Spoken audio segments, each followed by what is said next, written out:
എന്ത് തീരുമാനം എടുക്കുക? ആ തീരുമാനം ഇവിടെ നടപ്പിലാവും. ഞാൻ ഈ തെരഞ്ഞെടുപ്പിന്റെ 1-ാം ഘട്ടം മുതൽ എന്താ പറയുന്നത്? വോട്ട് ചെയ്യാൻ ആദ്യം വന്ന് ബൂത്തിൽ വരി നിൽക്കുന്നവരുടെ ഏറ്റവും മുൻപന്തിയിൽ നിൽക്കുന്നത് ഈ നാട്ടിലെ പാവപ്പെട്ട സഖാക്കളും തൊഴിലാളികളും ആയിരിക്കും, പിണറായി സത്തിനെതിരെ വോട്ട് ചെയ്യാൻ. അത് നിലമ്പൂരിൽ സംഭവിക്കും. ഇത് കേരളം ഒട്ടാകണ്ട്. ഈ മരുമോനെ സഹിക്കുന്നതിന് അപ്പുറമാണ്. പാർട്ടി സഖാക്കൾ സഹിക്കാൻ കഴിയില്ല.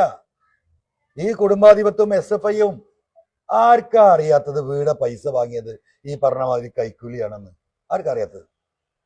എന്ത് ന്യായീകരണം പാർട്ടിയുടെ നേതാക്കന്മാർ ചാനലിൽ നടത്തിയാലും പാവപ്പെട്ട സഖാക്കൾക്ക് ഈ കേരളത്തിലെ 3.5 കോടി എന്താ പറയാ 2ാം ക്ലാസ്സും ഗുസ്തിയില്ലോന് ഈ കാര്യം മനസ്സിലായിട്ടില്ലേ? ഈ നിമിഷം വരെ എന്ത് സർവീസാണ് കൊടുത്തത് എന്ന് പറയാൻ കഴിഞ്ഞിട്ടില്ലല്ലോ. എനിക്കൊരു കമ്പനി 2 കോടി റുപ്യ എന്നാൽ ഞാൻ എന്തിനാണ് വാങ്ങിയെന്ന് പറയണ്ടേ? അപ്പൊ സർവീസ്